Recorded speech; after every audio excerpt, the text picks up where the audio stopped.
we remain steadfast in our commitment in delivering local news that matters. Stories that inspire. Enriching the lives of Filipinos in the Philippines and across the globe. This is your GMA Regional TV. Buong puso para sa Pilipino. Mga balitang angay at angan sa One Mindanao. Pipila ka lugar sa Zamboanga City, gibaha. Senior citizen, patay sa disgrasya sa Hagonoy, Davao del Sur. Nag-inusarang living Korean War veteran sa Mindanao, gipasidunggan sa Davao City.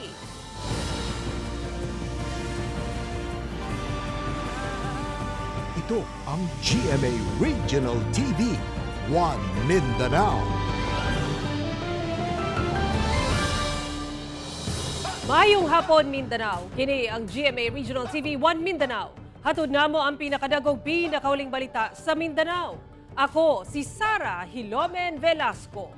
Live gikan dinhi sa GMA Davao Complex.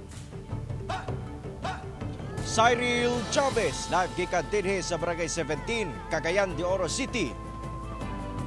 Efren Mamak live desde aquí na GMA Zamboanga Station. Gipaniguro sa mga otoridad sa Davao International Airport nga pahugtan ang koordinasyon sa Bureau of Immigration human nadakpan sa maong airport ang usa ka gingong manager sa gi-raid nga Pogo Hub sa Porac, Pampanga. Atong sayro ng detalye niini sa live report ni Jondi Esteban. Jondi.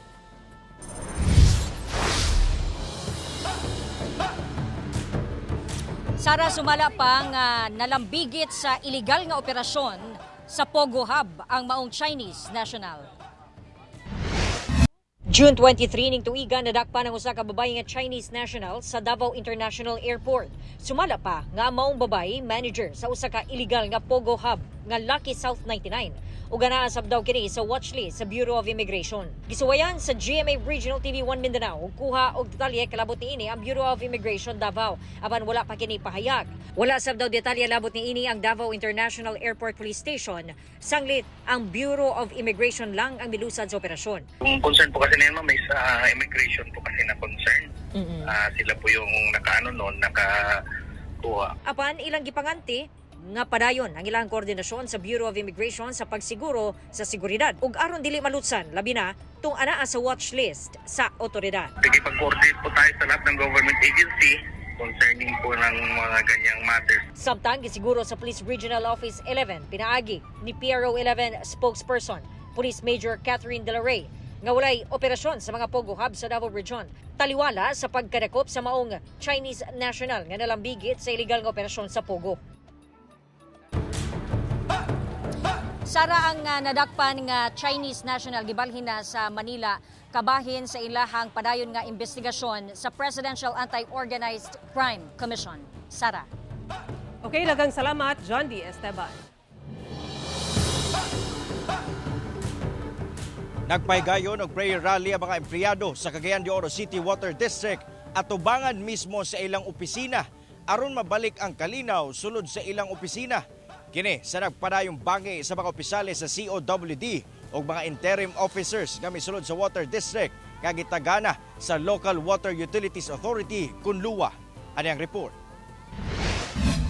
Among ipaabot sa atong langitong amahan nga kining among himo aron mubalik ang kalinaw sa among buhatan sa Cagayan de Oro Water District. Wala kami laing tumong ang among pag-serbisyo sa katawhan pinagi sa tubig. Dala-dala ang mga dinagkutang kandila, navy blue nga mga sanina ug mga karatula nga gaingon og prayer for justice. Ingon ani ang sitwasyon Huwebes sa udto at tubangan mismo sa opisina sa Cagayan de Oro City Water District. Ang rally gipangunahan sa mga empleyado sa COWD nga naguol sa kahimtang karon sa ilang trabahuan. Nunod sa nagpadayong bangi sa mga opisyales sa Water District ug interim officers gikan Local Water Utilities Authority, Kunluwa, nga mi-take over sa mga opisina. Dala sa ilang mensahe ang panawagan nga mabalik ang kalinaw sa ilang trabahuan. Ang rally nahitabo Usa ka adlaw human ang giingong wala pagpasulod kay COWD General Manager Engineer Antonio Yang sa iyang opisina. Sa video nga nakuha sa GMA Regional TV 1 Mindanao, gikan sa usa ka source nga wala na nagpaila, makita ang pipila ka mga empleyado sa COWD nga anaa gawa sa pultahan sa General Manager's Office ug gakwestiyon ngano dili makasulod si Engineer Yang. Madungog pa ang tensyon. Hinoon walay pisikalay nga nahitabo. Siyempre natin sa sa reaction. We have been here for 34 years. Kaya nga na yung pagdong sa mga.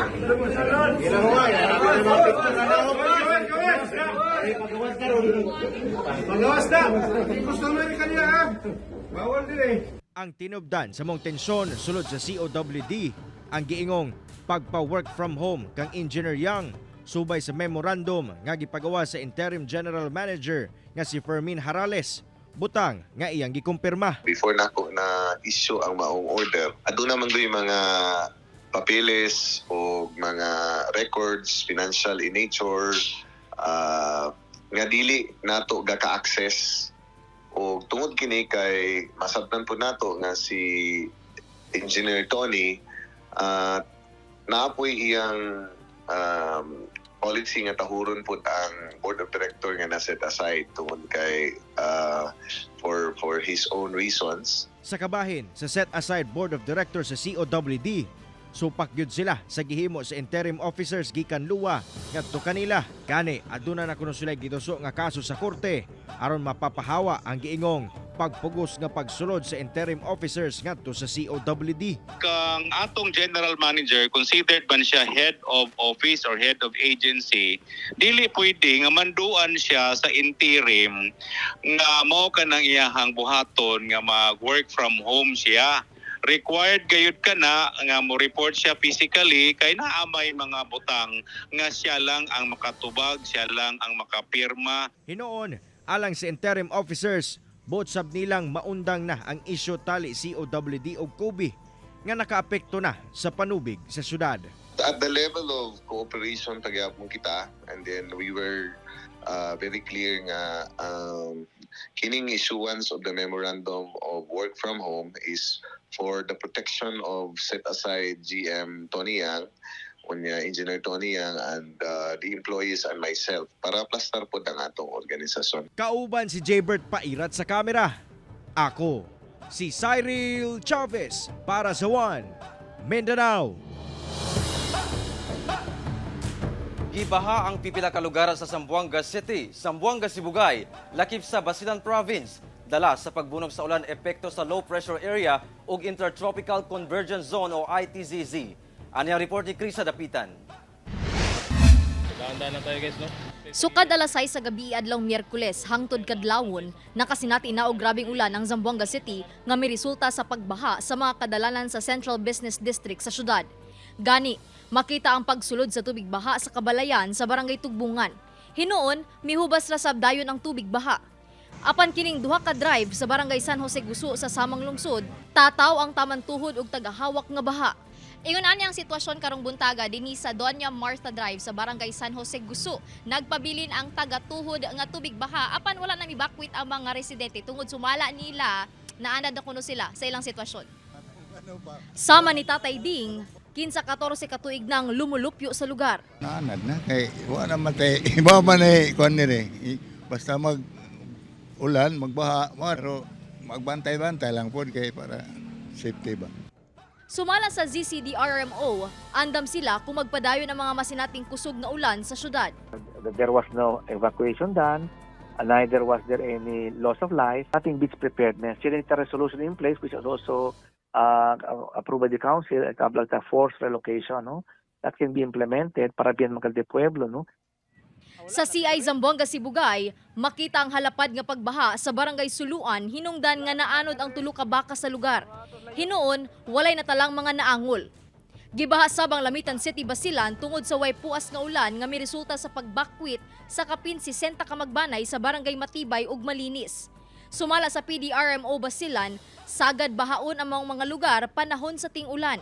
Gilayong mibalik ang mga bakwit sa ilang panimalay dihang mihubas ang tubig baha. Sumala sa Pag-asa Zamboanga, epekto sa ITCZ ug LPA ang maong pagbaha. Gipaabot nga magpadayon ang mga pag-ulan nga sagad masinati sa hapon o gabii. Santa rin natin this day and even on the next days na yung kuan natin, even though medyo hindi na tayo direkta na apekto ng LPA, but still may ITCZ tayo, kaya expected from a partly cloudy to mostly cloudy yung skies natin at meron pa rin mga rain showers at thunderstorm. Kauban si Sim Romero sa kamera. Ako si Krisa Dapitan para sa One Mindanao.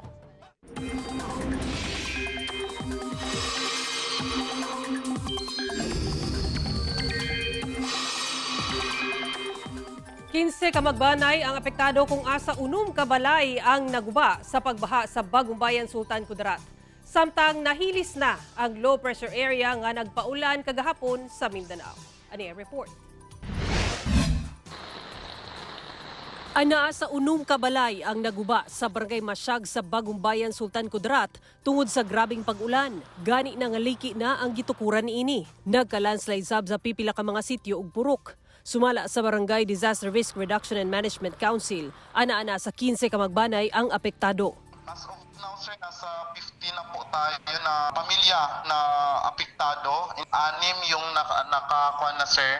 Backquit na, sir. Linisan na nila yung kanilang mga bahay, sir. 5 ka sityo ang apektado sa pagbaha kung asa tulo niini nga mao ang Kawayan, Kalasagan ug Haniway ang dili maagian og dagkong sakyanan human naguba ang culvert. Gipaabot na sa BDRRMC sa Mines and Geosciences Bureau Region 12 ang sitwasyon sa ilang barangay aron masuta.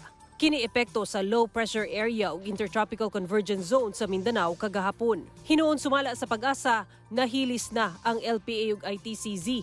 Easterlies ug localized thunderstorms ang makaapekto sa daghang lugar sa nasud lakip sa Mindanao. Base sa datos sa Metro Weather, dakong bahin gihapon sa Mindanao ang ulanon sama sa Sulu Archipelago, Northern Mindanao, Caraga, Davao, Barm ug Soc-Sargen. Dunay kusog nga mga pag-ulan nga posibleng magresulta sa pagbaha o landslide, busa mahimong alerto gihapon mga kapuso.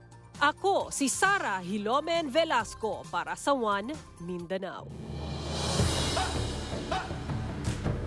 Patay ang usa ka babaeng senior citizen samtang 24 ka mga pasahero ang samdan. Human na disgrasya ang gisakyang minibus sa Hagonoy, Davao del Sur. Ubay-ubay na matod pa ang mga naaksidente nga gakahitabo sa maong dalan. Ano ang report ni Argel, relator. Sa kuha sa CCTV 1:40 Miyerkules sa hapon, makita ang paghaguro sa mituyok na nga minibus sa Digos Macar National Highway hangtod sa Milahos kini sa barrier sa Picas Lane ug Milahos paubos punting sa usa ka kapilya sa Barangay Balutakay, Hagonoy, Davao del Sur. Gilayong girespondihan sa mga nagpakabanang residente ang mga sakay sa nabalintong na nga minibus o gitabangan sila nga makagawas. Gilayon silang giatiman sa responding ambulansya o rescuers. Apan palisuray ang pagguha sa usa ka babaeng pasahero nga naipit ang katunga sa lawas sa tubangan nga bahin sa minibus. Nagtinabangay ang mga residente nga alsahon ang minibus apan pakyas nga makuha ang lawas sa babae. Gigamitan na kini og heavy equipment sa mga otoridad aron maalsa ang sakyanan. Apan patay na ang maong 62 anyos nga babae. Sumala sa Hagonoy Police, 24 ka mga pasahero ang samaran sa maong aksidente. Gilatas matud pa sa maong minibus ang center lane paingon sa norteng bahin sa Digos City gikan sa Santa Maria, Davao Occidental. So pag-abot dito sa Balutakay, nawalan siya ng control sa manibela kasi batay sa driver na tulas yung gulong sa likurang bahagi ng bus. Gikustodiya na sa Hagonoy Police ang bus driver nga mag-atubang og kasong reckless imprudence resulting to multiple injuries o reckless imprudence resulting to homicide. Wala pa siya'y pahayag. Sumala sa kapulisan, daghang dinagkong aksidente na ang nahitabo sa maong lugar. Busa buot kining maaksyonan sa mga residente sa lugar. Gani, niadtong June 4, usa ka bus ang nahaybol sa maong dalan.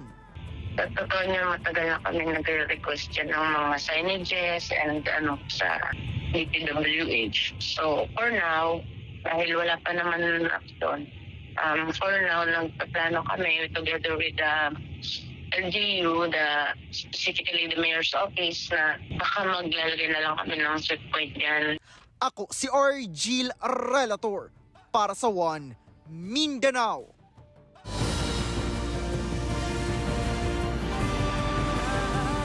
Ito ang GMA Regional TV, One Mindanao.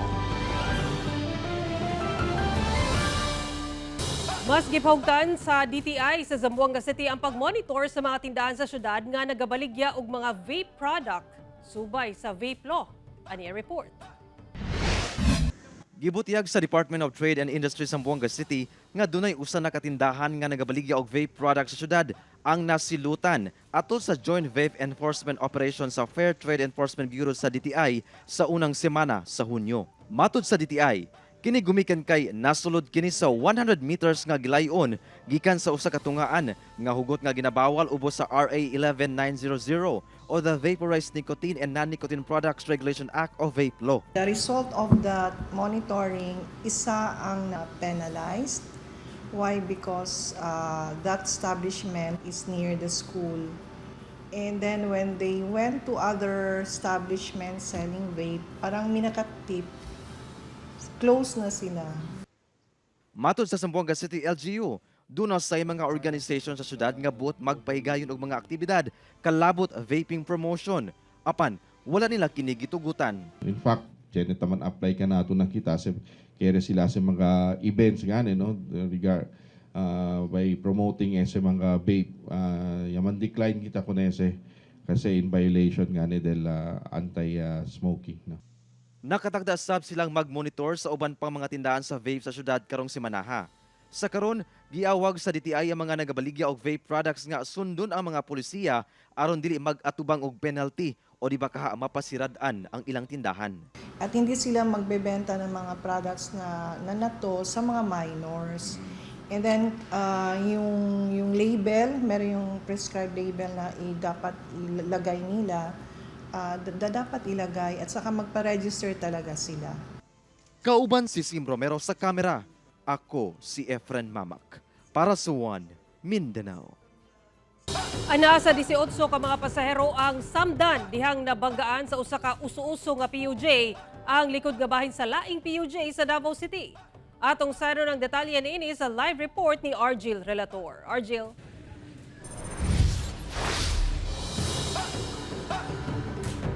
Sara, sumala pa nga nakalugar na ang unang PUJ nga dunay rutang Turil Rojas aron unta magnaog og pasahero apan kalit lamang kining gibanggaan sa usa ka uso-uso nga jeep nga dunay rutang Darong Rojas.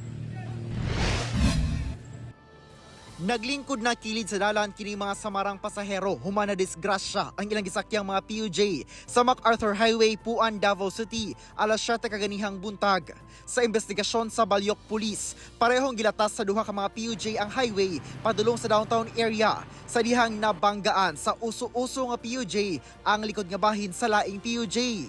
Sumala sa driver sa nabanggaang PUJ, nakalugar na siya kay naay munaog nga pasahero. Nakita mo ato, nagpadaplane ko diya kay naay mo baba na pasahero. Pagpadaplane ako, wala may hawang kayo kay alas 6 magyud, alas 6 media. Wa pag mga sakyanan. Pag action tindog sa pasahero kay mo baba. Nakita niya ni nagsagurot na paspas kayo na. Maayo na lang kay wala pa nakanaog ang pasahero, sanglit posible siyang maipit sa duha ka PUJ. Pag-action ako og naog sir, nakita nako ang kanang nakabangga sa mua. Doon na lang kaayo. So nanggunit po ko diri sa my front seat. Paspas kaayo sir. Seconds lang. Magpaana siya kusog jud kaayo. Sumala pa nga dunay duha ka mga pasahero nga naglingkod dinhi sa isig ka kilid. Daplin mismo sa hagdanan pasulod sa entrada ni ining jeep. Apan sa dihang ni Dumbol ang nagsulod nga jeep. Nangalabay matud pa ang baong mga pasahero paingon didto duol na sa driver. Apan sumala sa nakabanggang PUJ driver. Nung ako, ikaw nag-drop. Oo, pasulod na ko ni ana siya ba. Pag sulod niya dito siya babag. So asa ka ni drop? Dito ra sa Ito sa unahan na gamay. Sumala sa Balyok Police, 3 ang samdan sa nabanggaan nga PUJ o 15 ang samdan sa mibanggang uso-uso nga PUJ. Sa karon, kung mukumpin gito ang mga injured victim, so ang possible na niya charge is reckless imprudence resulting to physical injury, sir. Multiple, sir, Pwede, sir. Depende sa pila ka bukang mo complain. Sa dugang pahimangno sa Balyo Police na bisan pa man og hawan ang dalan kinahanglan gihapon nga motuman sa kining ginapatuman atong ang speed limit sa Davao City aron layo sa disgrasya. Sa karon kinahulat sa Balyo Police ang mga injured nga pasahero nga pasangat og reklamo batok sa uso-uso nga PUJ driver. Sara. Okay, dagang salamat, Argil Relator. Nagpabiling mahal ang presyo sa bugas sa Davao City bisan sa gamay nga pagkunod sa presyo niini. Samtang sa General Santos City, miubos ang presyo sa ubang isda og 30 pesos ang kilo. Anyang report. Miubos ug ana sa 2 pesos ang kilo sa presyo sa bugas sa New Agdao Farmers Market sa Davao City. Sa pakighinabi sa GMA Superradyo Davao sa mamaligyaay nga si June, walay dakong paglihok sa presyo sa bugas sa merkado sukad sa milabayng semana. Hinuon miubos og 30 pesos ang matag sako sa bugas kung asa ang 25 kilos 1,230 pesos na lang gikan sa 1,265 pesos ni adto milabayng semana. Sa karon na naa sa 42 to 58 pesos ang matag kilo sa bugas sa New Agdao Farmers Market sa Davao City. Sa General Santos City, miubos og 30 pesos ang kilo sa ubang klase sa isda sa Jensen Public Market. Kinihuman sa nasinating mga pag-ulan sa syudad, hinungdan nga wala kaayoy nagapamalit. Gani ang mamaligaay nga si JR, gipaubsan ang baligyang yellowfin tuna nga karon naa na lang sa 150 pesos per kilo, gikan sa 180 pesos per kilo sa miaging semana. Dati 180, 150 na lang kay mingaw man. Nga ni sir ulan, ano na, patabla na mong paligya, mingaw. Doon nasab daw daghang supply sa isda nga miabot sa maong palengke. Busa gikalipay kini sa mamalitay nga si Henrita. Mas maayo ron kanang mas barato man. Para nako mas pabor sa among mamamalaytay o akatipid. Kahangyo pag yun. Sa karon ang presyo sa salmon sa maong palengke ana sa 130 pesos ang kilo. Isdang tulay 130 pesos ang kilo. Burot 150 pesos per kilo. Big eye o dagkong tuna, 250 to 300 pesos per kilo, depende sa parte sa isda. Kauban si Gary Balantay ug Bong Vicencio sa kamera, ako si Sara Hilomen Velasco para sa One Mindanao. Giundang na sa Zamboanga City Water District ang water rationing sa mga low-lying area sa syudad. Kini dihang nasinati na ang mga pag-ulan. Apan, nanawagan ang ZCWD ngadto sa mga water consumer nga likayan ang mga illegal water connection nga kalapasan sa Water Crisis Act. Anyang report. Miundang na sa pagrasyon og tubig ang Zamboanga City Water District sa pipila ka mga barangay sa syudad. Kini bisan wala pa gideklara ang official nga paglift sa state of calamity nga epekto sa El Nino nga gipatuman niadtong Marso. Kahinumduman nga miabot sa 51 ka barangay sa Zamboanga City ang gipaubos sa water rationing sukad niadtong panahona. Sumala sa ZZWD, nagpabiling normal ang water level status sa Pasunangka watershed nga 74.20 meters. Gumikan sa sunod-sunod nga pag-ulan sa syudad, hinungdan nga giundang na ang water rationing. As far good news na siya kay from time to time na naman tayo ulan and hopefully at the end of this month ulit na lang ang state of calamity. Apan matod sa ZZWD, kini alang lang sa mga normal area o mga low-lying areas. Busa padayon ang water rationing sa mga elevated area nga dili maabtan og supply sa tubig sama sa barangay Malagutay. Wala tay rationing sa mga normal areas pero katong alang tay rationing katong mga high elevated. Sa una pa na Samtang nanawagan ang ZZWD ngadto sa mga water consumer nga hugot nga ginabawal ang illegal water connection, lakip ang paggamit og illegal nga booster pumps nga kalapasan gayud sa National Water Crisis Act. Criminal in nature once na you are proven guilty sa kuan na nagpailit ka sa Water Crisis Act, na siya penalty of imprisonment. Tapos na siya penalty of civil liability. Ako si Efren Mamak para sa One Mindanao.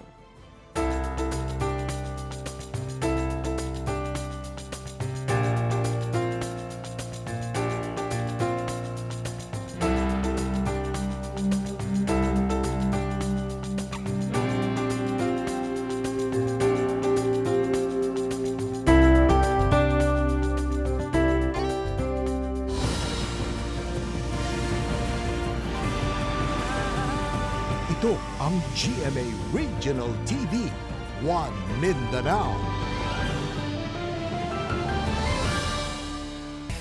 Gipasidunggan sa Davao Korean Community Association ang nag-inusarang Living Korean War Filipino veteran sa Mindanao. Ato siyang ilailahon sa report ni Kent Abrigana. Una panahok ang Pilipinas sa K-pop o K-drama sa South Korea. Doon na ay lalong na relasyon ang Pilipinas o South Korea kaniadto. Niadtong 1950s, miabot sa kapin 7,000 ka mga Filipino volunteers nga sundalo ang nakigbatok alang sa South Korea. Usa niini ang Battle of Yultong niadtong 1951 kung asa kapin 40,000 ka Chinese ug North Koreans ang nakaabot sa UN battle line nga ginagwardyahan sa mga Pinoy kauban ang mga tropa sa Puerto Rico ug Turkey. When the Korean War broke in 1950, 7,420 Filipino soldiers were deployed to Korea in support of Korean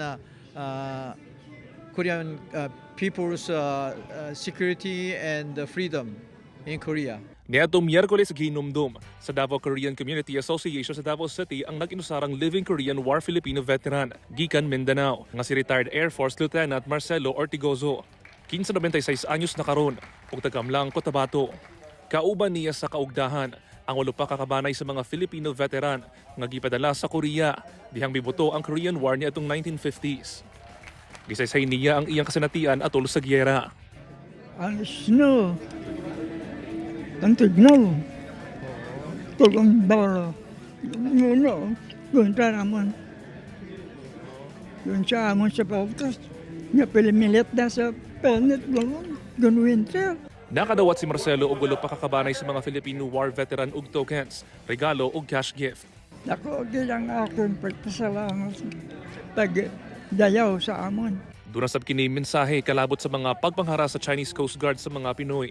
Kung ginagamot sa insect, kailangan kung kita hindi ka nakasarang kinabuligan kita sa Amerikano. Kaya ang insect ako. Samtang, naginarusab si President Ho nga mas maglambo pa ang relasyon sa Pilipinas ug Korea. He like to give more chance to contribute to back to them even at the civilian sectors. He like to promote the relationship between two countries. Sa karon, ginatanaw sa Davao Korean Community Association ang pagpatukod og monument sa Pilipinas alang sa mga Filipino War veterans. Kauban si Mel Colmenares sa kamera. Ako si Kent Abrigana para sa One Mindanao. Atol sa pag-obserba sa Arbor Day, anasa 12,000 ka mga similya sa klase-klase nga kahoy ang gitanom sa Zamboanga City. Samtang dunay giapod-apod sab nga mga similya sa mga punuan sa kahoy aron itanom sa Cagayan de Oro City. Ani ang report. Gisalmutan sa gatusan ka mga personahe sa Zamboanga City LGU lakip mga pribadong sektor ang tree planting activity sa 5 ka hektarya nga luna sa Sitio Brea sa Barangay Lumayang, Zamboanga City atol sa pag-obserba sa Arbor Day adlawng Martes. Ana sa 12,000 ka semilya sa Nara, Palo Maria ug Nato ang gipangtanom. Sumala sa OCNR 9, dakong tabang ang maong aktibidad isip usa ka regreening and rehabilitation effort aron mapadayon ang pagpalambo sa kinaiyahan nga makatabang sa pagbatok sa epekto sa climate change. Sa Cagayan de Oro City, nanghatag ang City Local Environment and Natural Resources Office og libreng similya og soil conditioners ngadto sa mga empleyado sa City Hall. Lakip sab sa mga gipanghatag ang mga similya sa fruit-bearing trees ug native trees sama sa nangka, labana, teak ug nara. Ang Arbor Day ginasaulog sa tibuok nasod subay sa Presidential Proclamation No. 643 nga nagtinguha nga mapreserba ang kalasangan ug kinaiyahan. Ako si Efren Mamak para sa One Mindanao. Mao kadto ang mga ulahing balita sa Mindanao karong adlaw. Mamahimo ninyo kining makita pag-usab pinaagi sa pagbisita sa official website sa GMA Regional TV o bisita among official YouTube channel og i-click ang subscribe button para sa pinakaulahing balita. Muchísimas gracias sa atong mga kapuso sa Mindanao nga nagalantaw kanamo ug sa atong mga kapuso abroad. Padayon lang sa pagtutok sa mga lokal nga balita matag adlaw tungod sa GMA Regional TV, Local News Matters. Kami ang GMA Regional TV 1 Mindanao, tibok pwersa para sa mas dakong misyon ug mas halapad nga pagserbisyo sa nasod.